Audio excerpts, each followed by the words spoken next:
Fue muy emotivo, especialmente al final y durante todo el partido también fue de ida y vuelta. En el primer tiempo especialmente ellos tuvieron sus chances, nosotros también.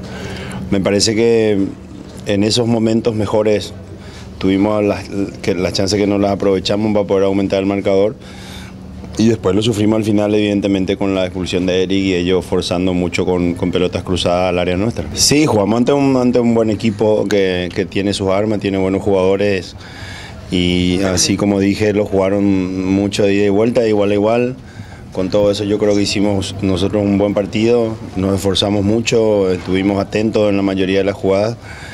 Y vamos bien, yo creo que conquistar los 10 puntos de 12 que hemos jugado hasta ahora está de buen tamaño. Ya lo habíamos charlado antes de que él viajara para el sepelio de su padre, igual después de eso quedamos en comunicarnos, nos comunicamos, él volvió ayer a la concentración y jugó realmente algo admirable lo que él hizo, tuvo igualmente tapadas de vuelta en el primer tiempo muy importantes y se le agradece realmente el gesto para con sus compañeros y para con el club. No lo veo como un error.